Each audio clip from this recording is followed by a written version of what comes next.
Thank you, Chris. A lot to talk about today, a lot on the go, and just really appreciate everybody taking some time out of their summer schedule to join us.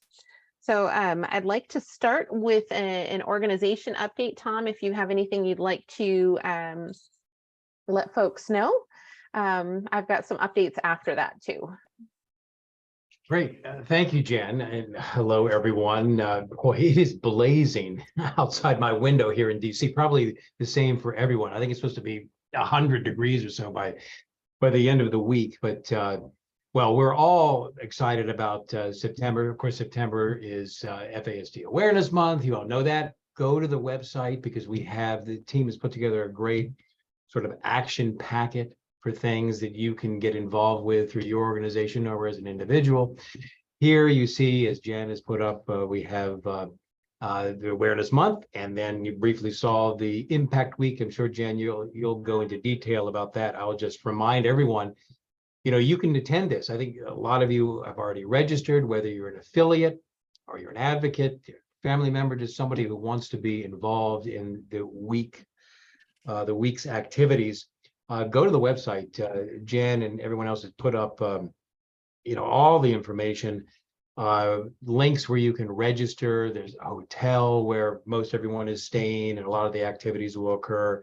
And then, of course, Red Shoes Gala, among other things.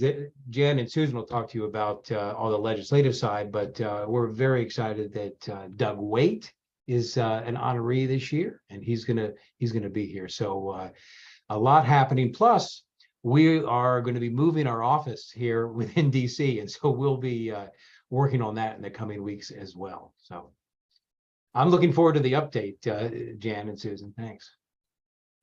Great. Yeah. Oh, sorry. Go ahead, Susan. Nope. I didn't. I'll pipe in a little bit later. Okay. So you will notice throughout the presentation, we've included QR codes. If you haven't had practice using a QR code yet, you obviously are not a teenager. But what you can do is take your phone, turn your phone onto camera mode, point it at the screen at the QR code, and it will take you to that website. So if you are unfamiliar with QR codes, this is the gist of it and how it works. It just makes it a little easier than having the great big long website addresses to click on and go to. So we've included those with everything that we're doing. Let's see, just an update on the Vancouver conference. This is the International Research Conference on Adolescents and Adults with FASD. And we are narrowing in on a location so we can give you a date, and you all can plan your travel to sunny Seattle in the spring. Really hope to see as many folks as can be there go. We are going to be in the next couple of weeks posting a guide for parents and caregivers and adults with FASD who have never attended before, because we've had a lot of questions come in about, well, if I'm bringing my teenager with FASD, or I'm bringing my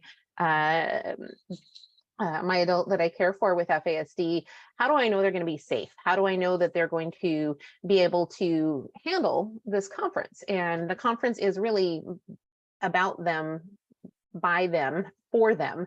So we want to give you the information that you need in order to be able to pre-prep if that's something that you're looking at attending. But we're pretty excited about that. The Education and FASD survey has gone out. We've had about 250 responses to date.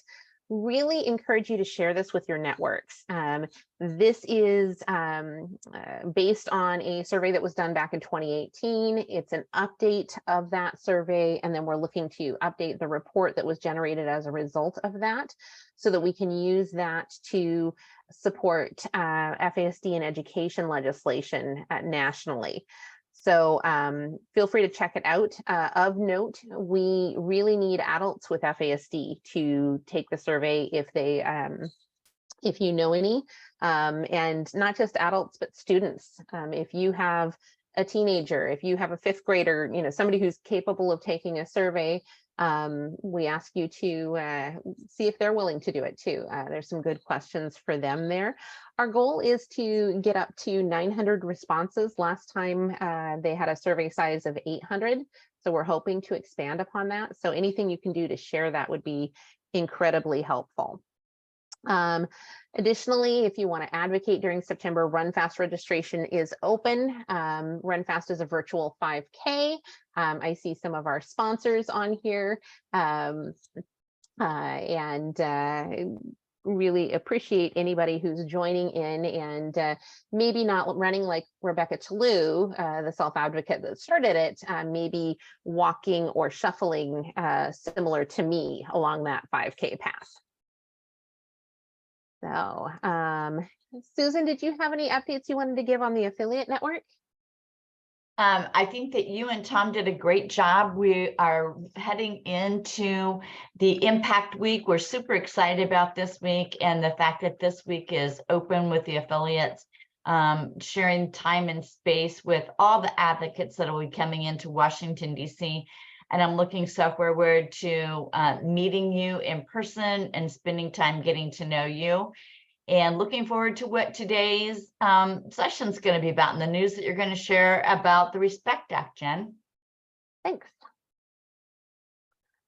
All right, so just a gentle reminder about the reason we are here today, the FASD Respect Act, and this is education and awareness and services across community agencies, across states, building state and tribal systems, basically providing mechanisms for funding to states so that states can start weaving FASD informed care into their existing infrastructure.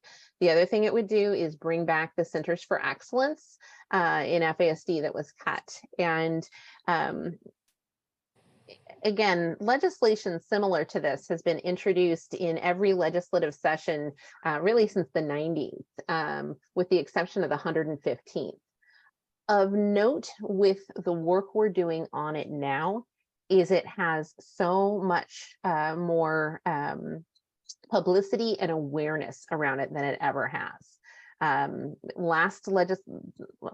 Prior to last legislative session, the most co-sponsors we ever had on an FASD bill total between the House and Senate was 9.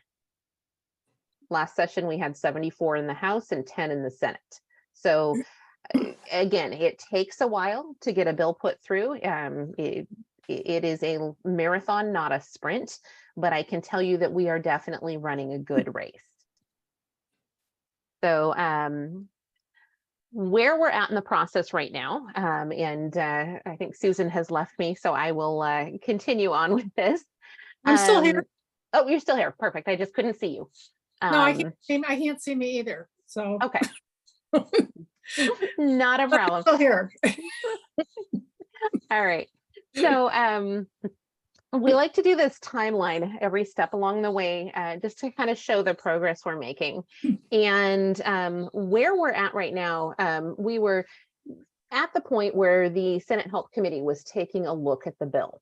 And over the last month, Senator Cassidy, who is the ranking Republican on the Senate Health Committee, that's Health, Education, Labor, and Pensions, and that's the committee of jurisdiction for our bill, he committed to and then included the language from the FASD Respect Act into another larger bill package. And we'll go into that in a little bit more detail. So the Respect Act language right now is in the Senate Health Committee and being worked on, which is a major win. Is super exciting.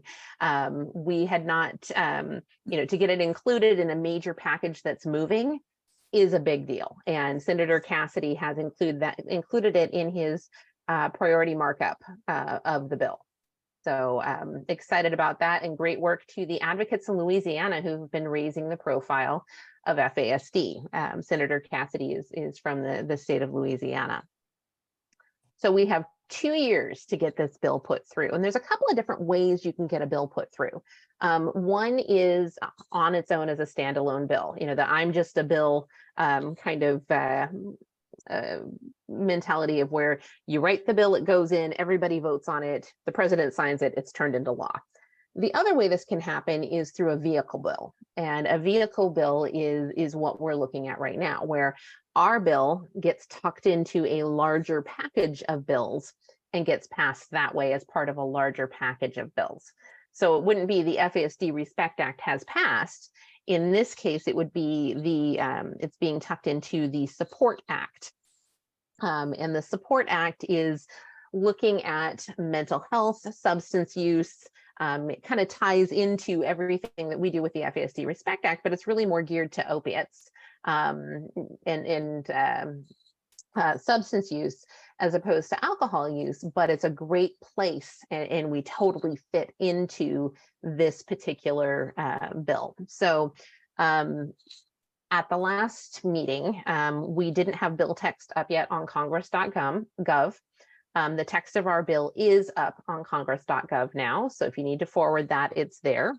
So the Support Reauthorization Act is a vehicle bill or a vehicle package that the FASD Respect Act is being tucked into. In section 210 of Senator Cassidy's markup.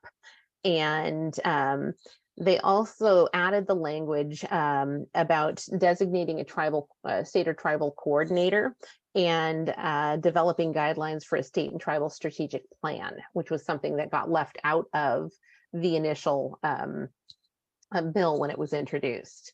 So authorization for the Support Reauthorization Act expires September 30th. So there's a big push to get this put through the House and Senate now. The House already had some hearings on the bills that were to be included in that. So we're going to need to make a big push with the House on this. But the fact that Senator Cassidy, a Republican, is pushing this through on his end, I think is incredibly helpful when we're looking at strategy in the House. Yeah, I just want to add to that, you know, we have Senator Murkowski to really thank because she and our staff and Klobuchar's staff were trying to get this in the NDAA, and we talked about that last Congress, and that's probably going to be passed this time. And so there was a lot of they were coming up with amendments to do that, and then Senator Cassidy promised her that he would include it in the Support Reauthorization Act. So this has not been reauthorized since I think 2015 or 2018. So and as Jen said, that expires. So they do operate when language expires, but we all know that because that happened with some of the provisions with the FASD. But I just think that this is huge. There's all sorts of going back and forth between the House and Senate on the political piece of it, but this is bipartisan. So it gives us another avenue and more senators and House members to contact that have been connected with this bill. So we will, I think, be sending more information out if you're in that category. So big deal. But I think, oh, sorry, go ahead, Susan. Yeah, no, I think it's a big deal. Staff thinks it's a big deal. So, and what Cassidy said, it starts the conversation. We've never had anything where they've officially recognized the Respect Act, and this is a major hurdle. And a question that came up in the chat is, how do you talk to your legislators about this? So if your legislators are on the Energy and Commerce Health Subcommittee, so your Congress people, your representatives in the House are on the Energy and Commerce Health Subcommittee, or your senators are on the Senate Help Committee, then you would want to, when you're asking them to co-sponsor, you also want to flag that this bill language is being put into the Support Reauthorization Act. And if they're Republican, you want to mention that it's being done by Senator Cassidy. at the request of Senator Murkowski. So that's just kind of broadening the base there. So if you are in the request still is to co-sponsor the bill.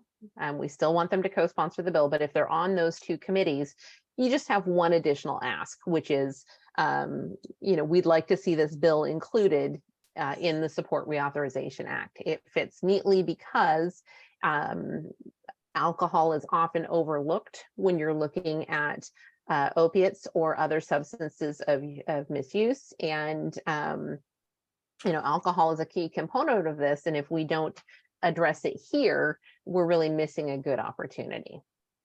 Well, and this bill also includes provisions on mental health and behavioral health. So I think, and we're going to be putting together a letter that's going to go to both committees, particularly the House Committee, on how this really does fit into this Reauthorization Act.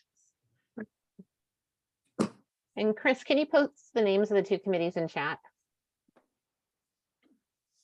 That it's the Senate Health, Education, Labor, and Pensions, and the Energy and Commerce Health Subcommittee in the House. Yeah, I knew I should have done a slide on that. All right. Any other questions on that piece of the puzzle? Again, I think without all of the outreach that was done last legislative session and continues to be done this legislative session, there's no way we would be here. Exactly. Originally, when we met with Senator Murkowski's staff last legislative session, they asked us if we wanted to have a newsletter bill, which is a bill that you put together and you put in your newsletter, but you really don't do anything on it. We did not want a newsletter bill. So again, I'm just really excited by this. So what happened in July? We got a whole schwackload of new co-sponsors. And if you remember before my comment about 9 co-sponsors in total in previous legislative sessions, yeah, we did more than that in July alone. So kudos to everyone who reached out to their legislators and got that going. We have meetings booked with Senator Baldwin, Senator Schumer, Representative Rutherford, Representative Liu, and Representative Smith. So if you are in one of those constituencies and you have not been the one to set up that meeting, reach out to Chris if you would like to participate in those meetings, and we can get you in on those calls. Additionally, we've had outreach. I want to say thank you to Jackie, who's interning with us right now. Jackie has been sending out emails to all of our previous co-sponsors, just making them aware that the new bill is out there, and we would definitely appreciate their continued support. She's also forwarding any previous co-sponsors or current co-sponsors an invitation to be on the honorary host committee for the Red Shoes Gala. Again, just a way to tie them in more to the cause, get them involved. So Jackie, if you want to give a little wave and let everybody know who you are. Jackie has been absolutely wonderful in helping out and supporting with this. Hi, everyone. I'm Jackie. Thank you so much, Jen, for the kind words. You've been awesome. Thank you.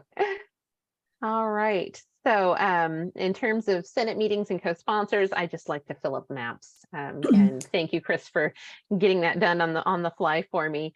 Just looking at where we've met so far and where we have one co-sponsor in the Senate. And then where we've met so far. This does not include meetings in the future, and who's sponsored so far. So these maps will start filling up very soon, but you'll notice, like on the House side, there are a lot of itty bitty teeny tiny little districts, congressional districts in states, and some of them, like in Texas, we've got a win in the yellow column there, but unfortunately, you can't see it because the district is so small in comparison to the map. So, but usually those smaller districts are around areas of major population. So let's see.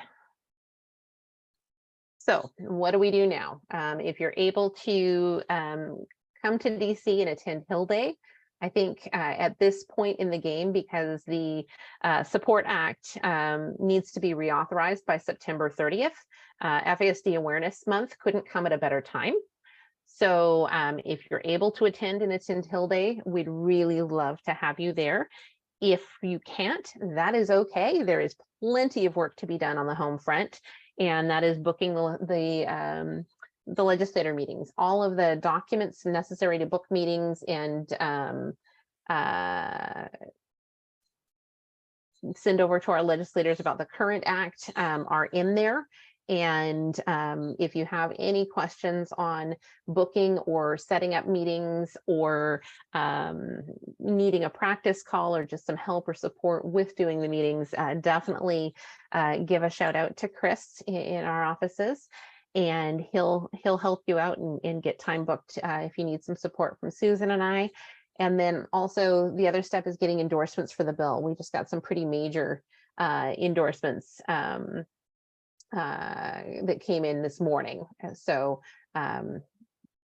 excited about that, and more work to be done there. And endorsements, those are coming from organizations, so not individuals, generally speaking. It's coming from organizations, agencies, companies, groups, again, just not individuals who endorse and support the FASD Respect Act. And if you go to the policy website, there's a really quick, easy way to set up and do it. It takes less than a minute. You read through the letter, you say, yes, I agree to support and endorse, boom, it's done. So quite, we've tried to make it as simple as possible. So Jen, oh yeah. sorry to interrupt. Liz McHugh has a quick question in the chat there that you might want to address. Yeah, I saw that. I mean, you know, this process is like making sausage, so you never know. But I think there's nothing. I mean, this is language that was originally put together by ranking member and chair of the Help Committee last Congress, and then we did a little tweaking. And this additional piece was one that was left out. So I don't see you know, any major changes to the language. That if you go and look at section 210, I think that's probably going to be it. We can't say for sure, but there's nothing in there that's controversial that they would want to remove.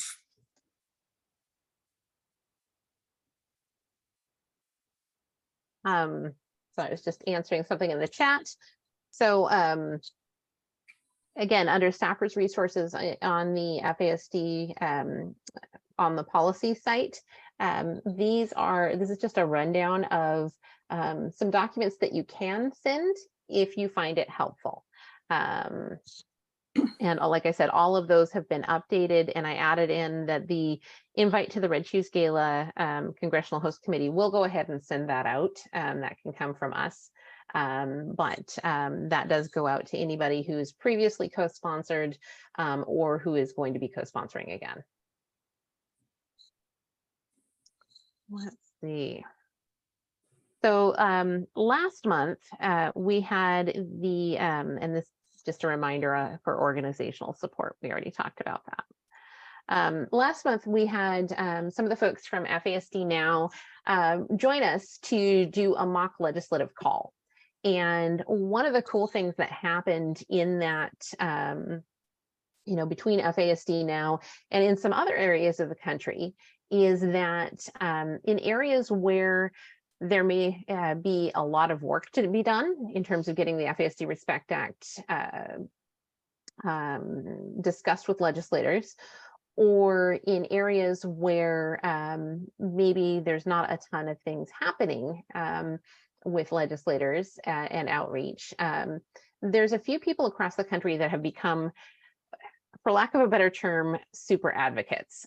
So I know Julia and Lynn down in Texas were part of this, and Julia was and Lynn were part of a number of meetings throughout Texas, and Julia really came up with some good ways of coordinating this in a state or an area. I know the folks in California did this. I know that Kansas has done this. So the states where they're getting really good buy-in and support, there's a person or a group of people who are working together to make sure that all the legislators in the state are covered.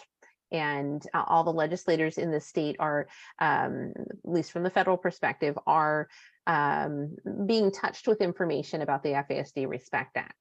And so I asked Julia to come, and we had saved time last month for her to join and give some information on how she worked on that in the state of Texas, and some things she learned working on that in the state of Texas and beyond.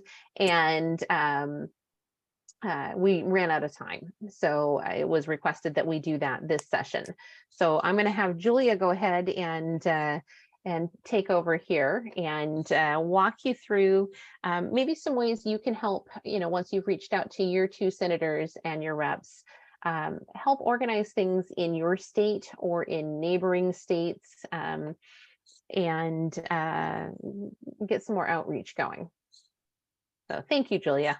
Oh, thanks, Jen. It's a pleasure to be here. Next slide, please. Yeah, I just sort of, we got kind of 6 steps in this little plan. It's sort of from a state perspective, what to do if you've got an organization in your state that is advocating for FASD, then it's sort of a to-do list of how to approach it, or it can be done on an individual level as well. And I cannot overstate the importance of sending an email to Chris Melfi, because he will give you the emails of the legislative staff members. Because if you're not in a representative's district, then you very carefully cannot email them. They've carefully crafted it so that you hear only from constituents. So if you're not a constituent, you are out of luck, which leaves nonprofits like us scrambling.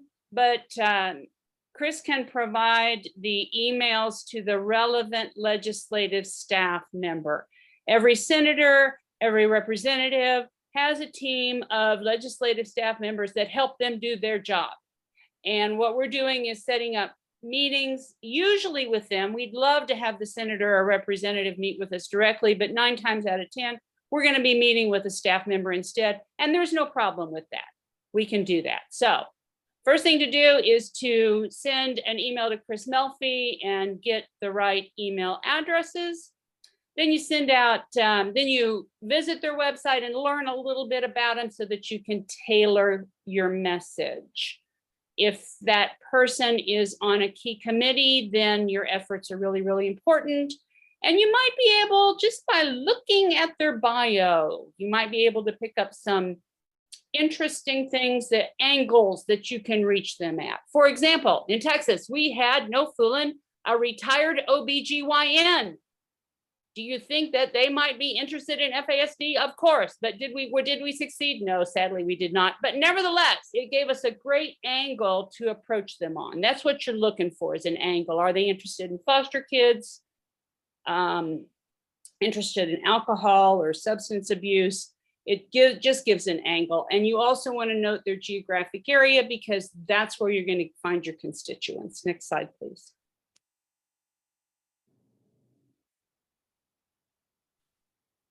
Then you email them. You just send that email, the person at the email address you got from Chris, and say, hey, would like to meet with you, with some of our stakeholders, to set up a meeting. There's an example of an email you can send on FASD United's Policy Center webpage. The FASD United Policy Center has all kinds of great information and all kinds of tools at our disposal, which of course we can use. They email you back and often suggest a time and place. If you get an email back, it will almost certainly have a time and place. Confer with Chris, see if that works with your schedule, because you will be serving as the host, and see through Chris whether it works with Susan and Jen's schedule. And there might be a little back and forth to get that scheduled.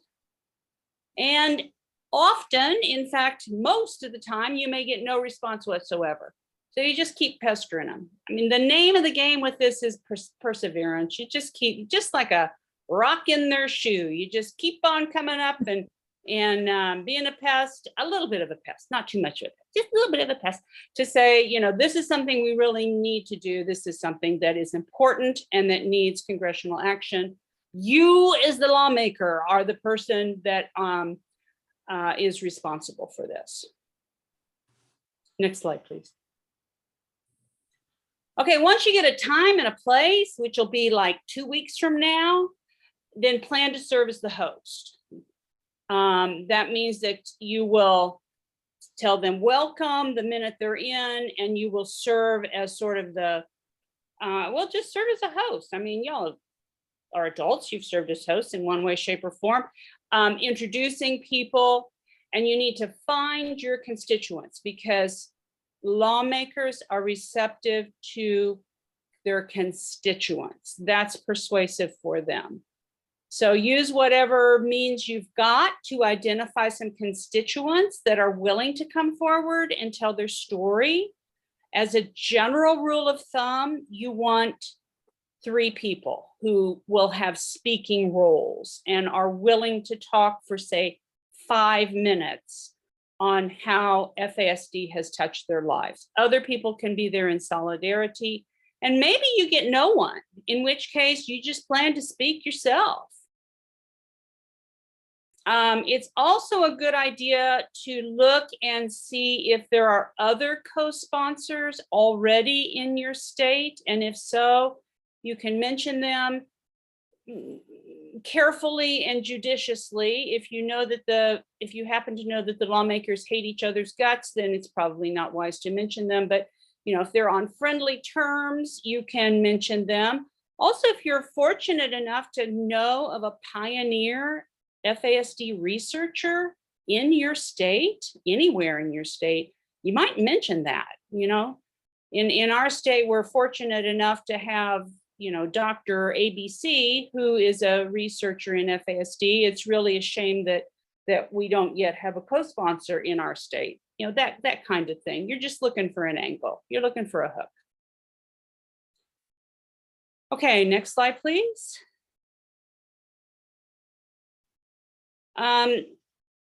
You will be serving as a host, and you need to prepare as one.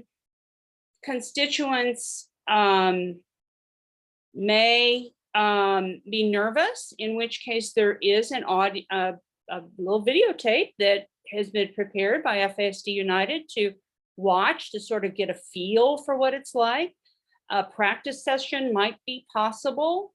There's a number of documents on FASD United's website. You can send links to you can and should send a link to this staffer that you're meeting with as a preparatory measure, so that hopefully they'll take a look at what you're offering them before the meeting. Next slide, please. Plan on about a half hour for the meeting. Welcome the staffer, introduce everybody, give a little overview. Generally, these staffers are very smart, very well educated, 22-year-olds. Okay, so they're smart, they're well educated, but they haven't taken a whole lot of trips around the sun. They're bright, they're motivated, you're gonna love them, but they are young, and they generally are completely unfamiliar with FASD. They have absolutely no clue what it is, and they're gonna need a little bit of education. So about 5 minutes on what FASD is and why we are so passionate about getting this act passed. Then as host, you turn it over to constituent number one, let them speak from the heart a little bit about how FASD has touched them.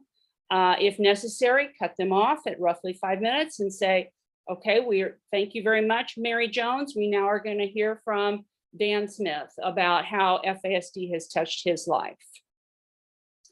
Finally, do save time at the end for Jen and Susan. They can answer any tough questions. They can give a national perspective and sort of do a wrap up. At the conclusion, absolutely thank the staffer for their time. Next slide, please. Finally, the follow-up, of course, send a thank you, email or handwritten is fine. Thanking them for their time, providing any information that they may have requested during a meeting. And then just keep an eye on them. And if you don't see action, if there's not a co-sponsor, then ask to meet again. I mean, generally it has been necessary to meet with folks 2 or more times before they do commit to being a co-sponsor.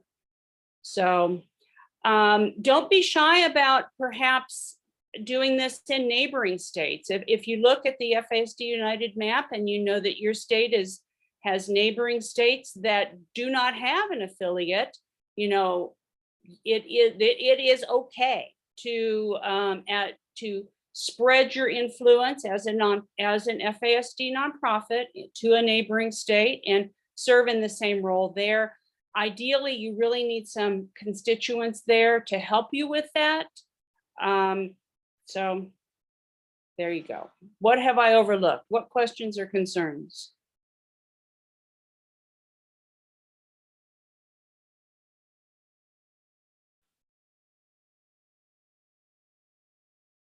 I saw somebody unmuting, but I think I really appreciate, Julia, you laying it out. So just in your 6 simple steps, I think that's incredibly helpful to just to have a point by point for here's what you do, boom, boom, boom, boom, boom. I think one of the things that has been successful in many states too is having a list of all the legislators in the state and then getting those email addresses like Julia said up front from Chris, so that you can just work your way through and keep track of who you've reached out to so far. You know, some people use a spreadsheet, some people use a database, but having that tracking mechanism for who you've talked to so far and who you need to reach out to can be incredibly helpful. One of the things that works really well too is if you have family in another state. That's something I know Christy Petrinko is working on setting up something in Rhode Island. I know that Annette Koonsman from FASD Network of Southern California is the queen of this. I think we met with like 6 different states because she's got a lot of family. So definitely a good strategy to employ, you know, because if we look at it, it can't just be one person doing all of this. One action, unfortunately, isn't enough to get it going. One organization isn't enough to get it going. It's going to take all of us working in tandem to get this bill passed as the foundation. So then we can start working on other legislation that's meaningful around FASD and really raising the profile with our policymakers. So again, thanks, Julia, for doing this. Somebody asked if the slides would be available to share, and we will save that, save Julia's slides as a separate separate document, so that if you want to share just that piece, you can share just that piece when we go through and do the blog post about this. And in case you're ever wondering, if you ever miss the policy forum or you miss the lilting sound of my voice, I can't imagine. We do tape this, and it's typically up on the policy website within a day or so of the policy forum. So you can go back and watch it. If you need extra sleep, you can watch my portions of it and maybe get another little extra nap in. But some other tips and tricks, and Julia, feel free to pop in. And if any of you have had some other things that have worked well for you in legislative meetings, I saw Kathy put down in the chat about a Zoom meeting with a staffer where they weren't going to turn their camera on.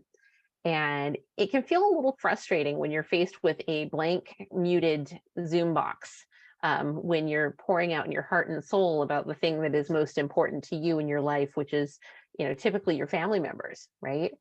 And one thing that can help is having this show of force, having multiple people on the call, because again, it shows the importance of the topic. If there are, 15 people on the call, even if they're not speaking, 15 people have taken time out of their day to show support for this issue. That's a big deal. We did that with the former Senator Burr's office in North Carolina. We had practically a flash mob join where there were roughly 50 constituents on this call as a show of force. And initially the staffer had their camera, they were not very receptive, but when they saw that we had all of these people from North Carolina on the call, things went a lot better. And as a matter of fact, Senator Burr then worked with Senator Murray to refine the language in the Senate Health Committee, which helped bring us to where we are now. So it can be very powerful and impactful. But then again, we've had meetings where it's been one person from an affiliate in a state without a constituent meeting with a legislator, and we've had that legislator sign on to be a co-sponsor. So you don't need a crowd behind you, but if you have a crowd, employ them. People want to have a reason to use their voice, and giving people an outlet to be able to use their voice and advocate can sometimes be as much support as just listening to them, because it gives people an outlet, something to do, some action to take to help create change. And that can give hope, that can give support, just the same way listening or providing resources can.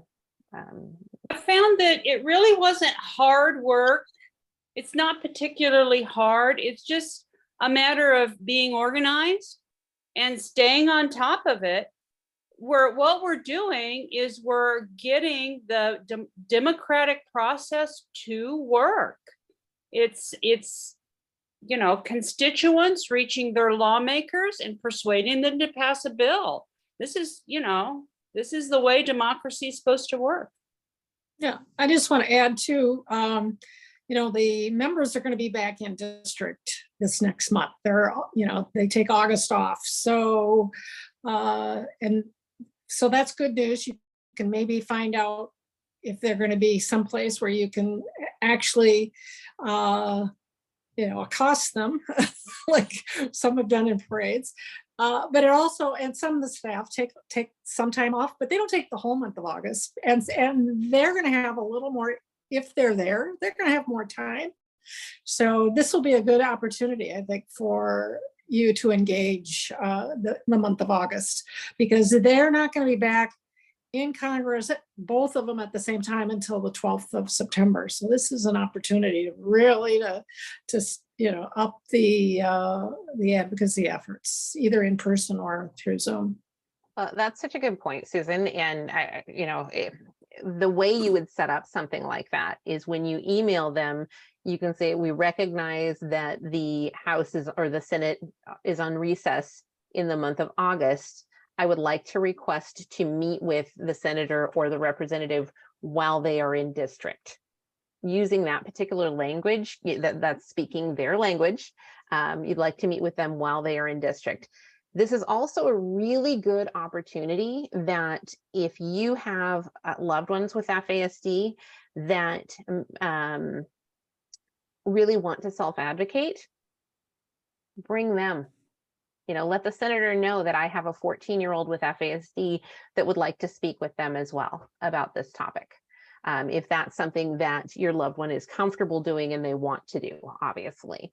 But sometimes the in-person meetings can be a bit more impactful in that way than the Zoom meetings. The Zoom meetings can be incredibly impactful. They work. We've already proved that. But an in-person meeting, you are more likely to get that if there is a newsletter worthy reason to get that meeting. Politicians are very smart. You know, they want something they can brag about with their constituency. And if they can brag about meeting with a self-advocate,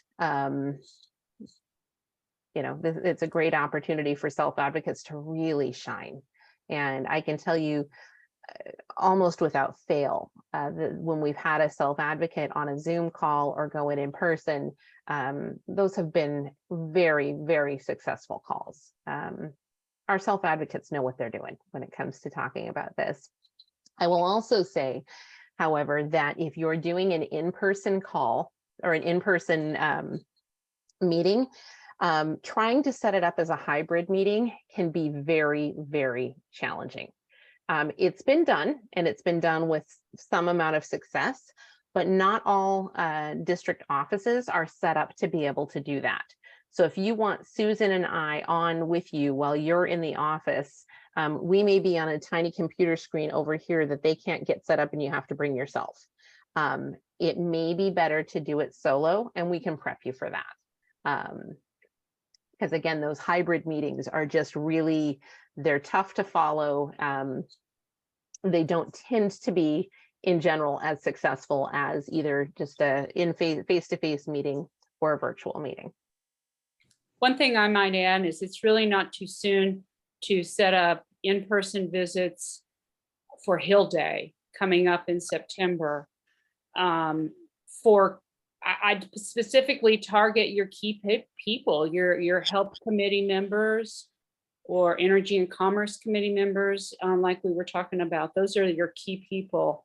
And if we can get something set up in person on their turf, in their office on Hill Day, that would be ideal. It's not too soon to start on that. Yeah.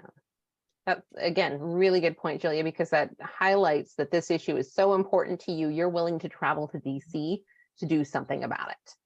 And that's a big deal, particularly if you're on the West Coast. Yeah.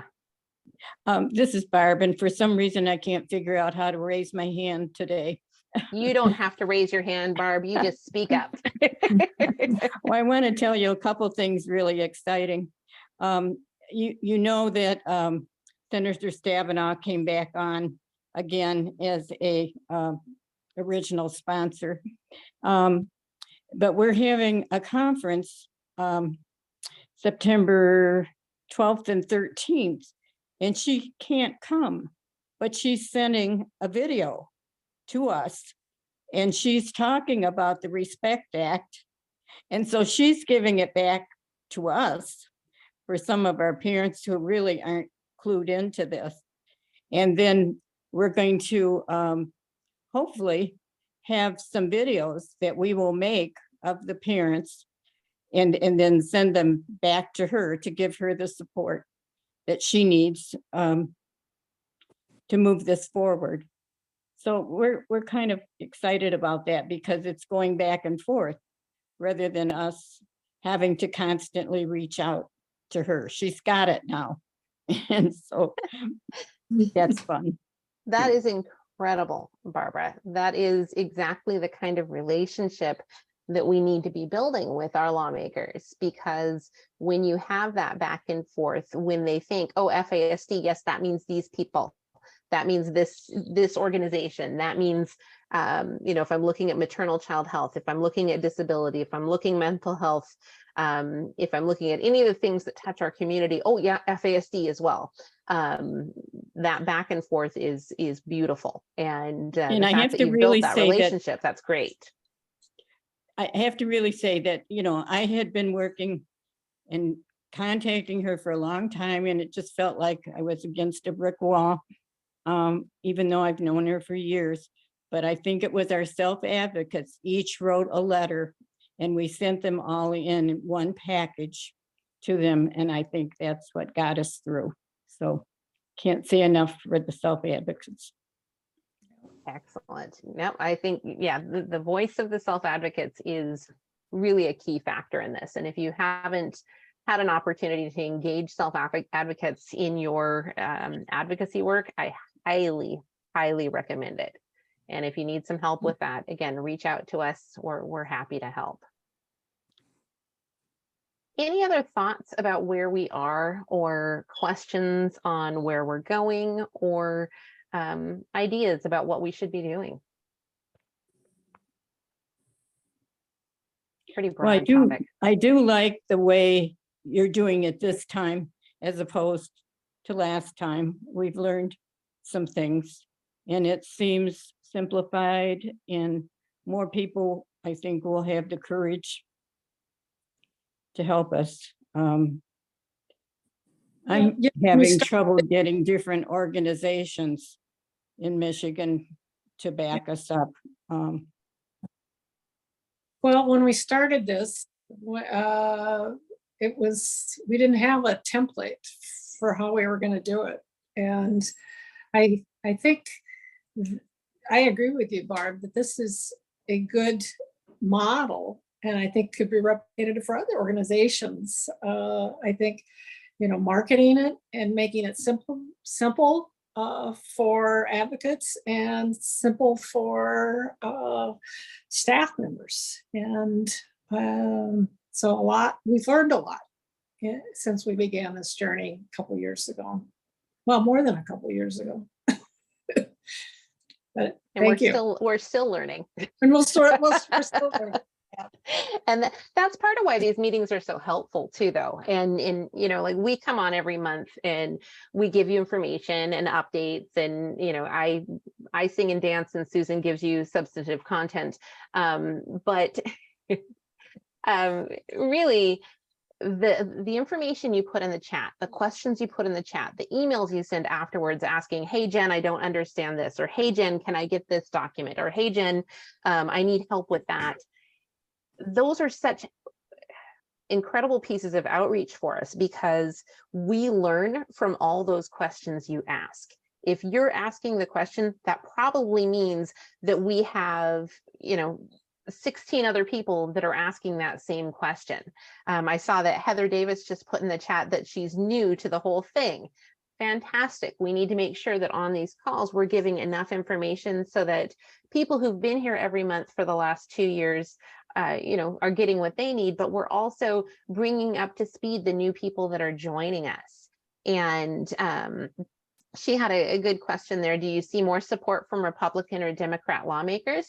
It really depends on where you're at and which party is in power at the time, quite frankly. It's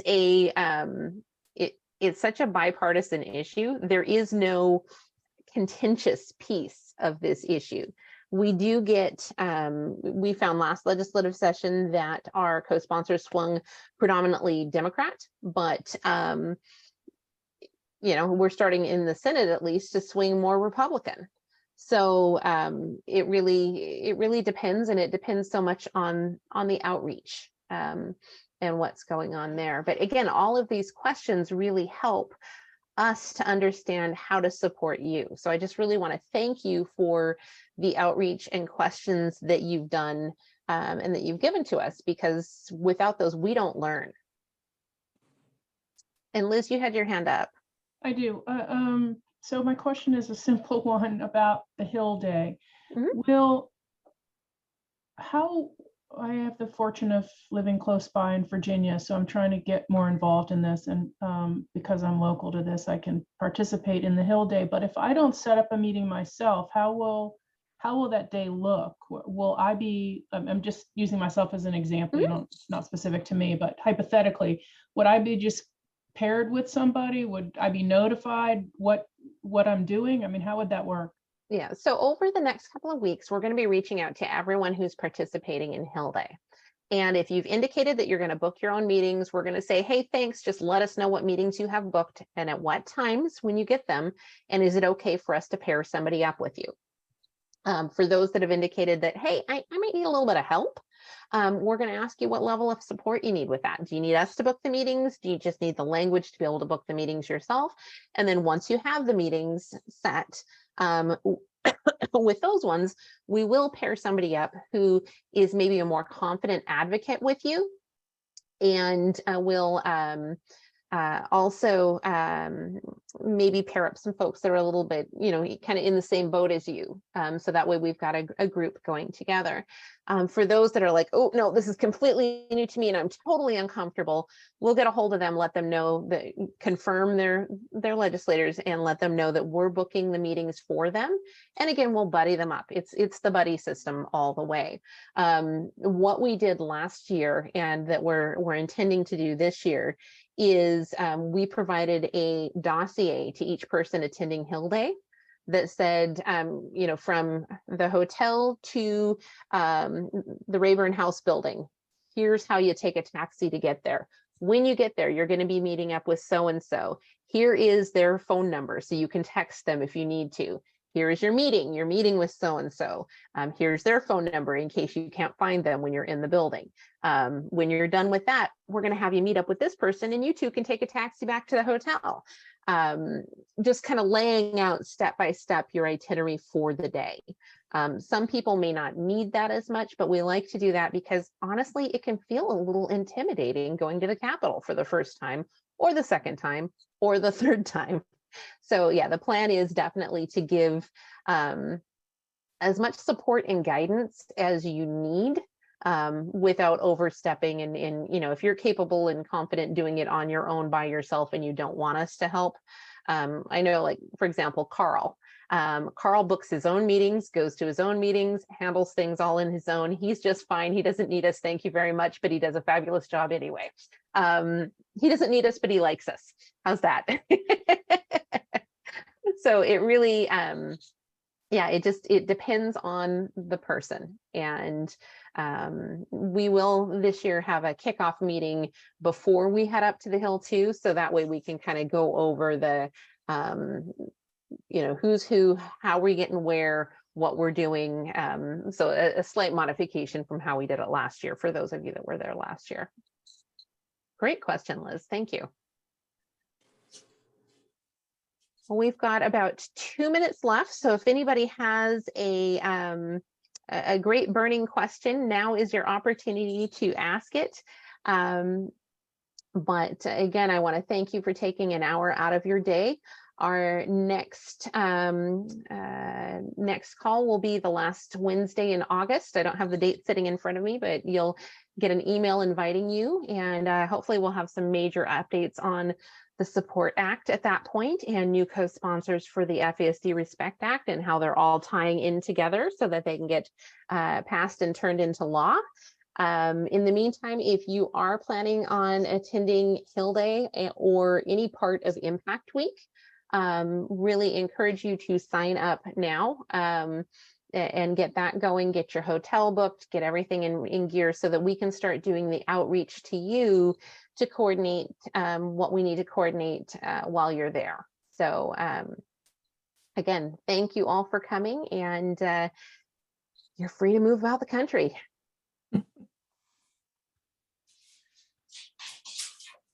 Thank you. Thank you. Thank you. Thank you.